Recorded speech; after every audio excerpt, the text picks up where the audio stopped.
जो आज तक इस धरती पर नहीं हुआ वह कल हो सकता है। जी हाँ, इंसान में यह काबिलियत है। कोई भी चीज़ जो हमने धरती पर बनाई है वह पहले दिमाग में बनी थी, उसके बाद उसको फाइनल शक्ल में बाहरी दुनिया में बनाया गया। कोई भी अच्छी चीज़ या बेहद खतरनाक चीज़ पहले दिमाग में बनी। इसलिए सबसे महत्वपूर्ण है कि हम सबसे पहले दिमाग में सही चीज़ बनाएं। अगर हम अपने दिमाग में सही चीज़ नहीं बनाएंगे तो दुनिया में चीज़ें खतरनाक ही बनेंगी। इसलिए हमें सीखना होगा कि विचार कैसे बनाएं, क्योंकि हमारे विचार ही हमारा जीवन बनाते हैं। जिसे हम लॉ ऑफ मैनिफेस्टेशन कहते हैं, वही विचारों की शक्ति है। एक आदमी टहलते हुए दूर जंगल में निकल गया। वह थक गया था। वहाँ एक पेड़ देखा तो सोचा थोड़ा सुस्ता लेता हूँ। वह उसके नीचे सो गया। सोकर उठा तो उसने सोचा बहुत भूख लग रही है, काश कुछ पकवान खाने को मिल जाए। तुरंत वहाँ भोजन आ गया, जो भी उसे पसंद था। उसने मज़े से खाया। फिर उसको प्यास लगी। उसने सोचा उसे पीने के लिए कुछ अच्छा मिल जाए। तुरंत उसको एक से एक बढ़िया शराब, जूस वगैरह मिल गए। उसने मज़े से पी लिए। अब उसका दिमाग घूमने लगा। उसने सोचा, मैंने खाना सोचा, खाना आ गया। मैंने पीने के बारे में सोचा और शराब आ गई। यहाँ ज़रूर भूत होंगे। और ज्यों ही उसने भूतों के बारे में सोचा, वहाँ भूत आ गए। वो घबरा गया। उसने सोचा ये भूत अब मुझे सताएंगे। और क्या हुआ? भूतों ने उसे पीटना शुरू कर दिया। अब वह और घबरा गया। उसने सोचा कहीं भूत मुझे जान से न मार दे। भूतों ने उसे मार दिया। थोड़ी देर पहले उसने सोचा था वह कितना खुशकिस्मत इंसान है, जो वह चाहता है वह हो रहा है, और उसी सोच ने उसकी जान ले ली, क्योंकि वह एक कल्पवृक्ष के नीचे बैठा था। एक संतुलित दिमाग जो कि संयुक्ति में है, उसको कहा जाता है कल्पवृक्ष। अगर हम अपने दिमाग को कुछ खास लेवल पर व्यवस्थित कर पाएं, तो हमारा पूरा शरीर का तंत्र व्यवस्थित हो जाता है। हमारा दिमाग, हमारा शरीर, हमारे भाव, हमारी ऊर्जा सब एक दिशा में अगर फोकस्ड हो जाएं, तो चमत्कार होता है। सारी सृष्टि आपकी सोच को साकार करने में जुट जाती है। बस ज़रूरत है भरोसे की, श्रद्धा की, विश्वास की। हमारे विचार, शरीर, भाव और ऊर्जा, केवल यही चार एक साथ कुछ समय के लिए, बिना किसी संदेह के, अगर हम एकाग्रचित करने में सक्षम हो गए, तो हम अपने आप में ही भगवान हो जाएंगे। जो हम सोचेंगे वही होगा। लेकिन समस्या क्या है? समस्या यह है कि हम सब दिमाग एक दिशा में नहीं लगाते। बंदर की तरह कभी यहाँ कभी वहाँ। इसे ऐसे समझे, अगर हम हर बार 2 कदम के बाद डायरेक्शन बदल दें, तो क्या हम गंतव्य तक पहुँचेंगे? नहीं, मुश्किल है। इसलिए जैसे ही अगर हम ये चारों चीज़ों को, विचार, शरीर, भाव और ऊर्जा को एक डायरेक्शन में कर लें, तो हम स्वयं कल्पवृक्ष बन जाएंगे। लेकिन अगर हम जो सोचें वह सब होता जाए, तो हम क्या करेंगे? सब कुछ पाने के बाद क्या करेंगे?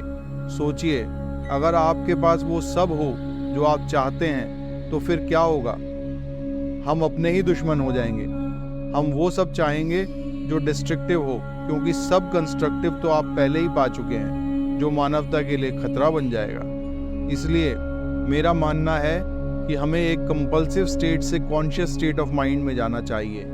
आपने देखा होगा कि कभी कभी किसी के उम्मीद से परे उसकी इच्छाएं पूरी हो जाती हैं। ज़्यादातर यह वह लोग होते हैं जो भगवान पर आस्था रखते हैं। अगर आप घर बनाना चाहें, तो आपके दिमाग में सैकड़ों सवाल आएंगे। घर बनाने में तो 50 लाख रुपए लगेंगे, मेरे पास तो 50 रुपए भी नहीं है, नहीं संभव है, ना, यह नहीं हो पाएगा। जैसे आप सोचेंगे नहीं संभव है, तो आप ब्रह्मांड को मैसेज दे रहे हैं, मुझे नहीं चाहिए। आस्था बहुत सोचने वालों के लिए नहीं काम करती ज़्यादातर।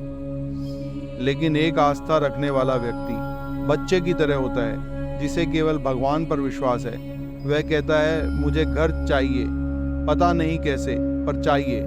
उसके मन में कुछ भी नेगेटिव विचार नहीं होते, ये होगा या नहीं होगा वगैरह वगैरह। तो क्या भगवान उसको घर देता है? नहीं।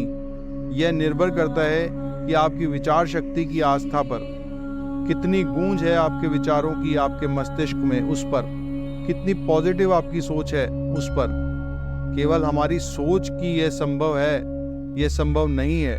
यही सोच मानवता के एफर्ट्स की वजह को खत्म कर रही है।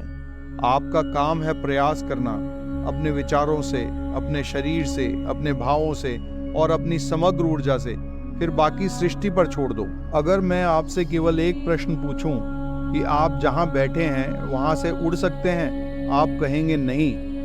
अगर मैं पूछूं कि क्या आप चल सकते हैं, आप कहेंगे हाँ। क्या कारण है कि आप उड़ने को मना कर रहे हैं और चलने को हाँ? केवल एक, आपका पिछला एक्सपीरियंस। आप पहले कई बार चल चुके हैं लेकिन कभी उड़े नहीं हैं। अगर हम दूसरे शब्दों में कहें तो हमारा पास्ट एक्सपीरियंस हमें बताता है कि यह हम कर सकते हैं और वह नहीं।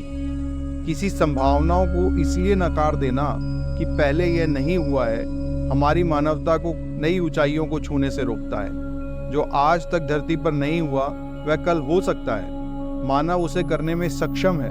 इसलिए यह मत सोचो कि यह संभव है या नहीं। उसे सृष्टि पर छोड़ दो और जुट जाओ। अगर आपकी सोच में शक्ति है, बिना कोई नेगेटिव इमोशंस के, अगर आप अपने विचारों में क्लियर हैं, क्योंकि बिना सही विचारों के तो कुछ नहीं होगा, तो सृष्टि आपको परिणाम जरूर देगी। अगर आप कमिटेड है जो आपको चाहिए उस सोच पर, आपका माइंड ऑर्गेनाइज हो जाएगा। जब दिमाग ऑर्गेनाइज हो जाएगा तो भावनाएं ऑर्गेनाइज हो जाएंगी। अगर भावनाएं ऑर्गेनाइज हो गई तो आपकी ऊर्जा भी उसी तरफ ऑर्गेनाइज हो जाएगी। जैसे ही ये चारों चीजें एक दिशा में ऑर्गेनाइज हुई तो आप वह पा जाएंगे जो आप चाहते हैं। आप क्रिएटर बन जाएंगे, आप सृष्टा बन जाएंगे। इन चार चीजों को एक साथ एक्सेस करने की क्रिया को ही योग कहा गया है। योग आपको एक सृष्टि के अंग से निकालकर सृष्टा की ओर ले जाता है। मेरी यह इच्छा और आशीर्वाद है कि आप सृष्टा की ओर अग्रसर हों और जो चाहें वही पाएं। धन्यवाद।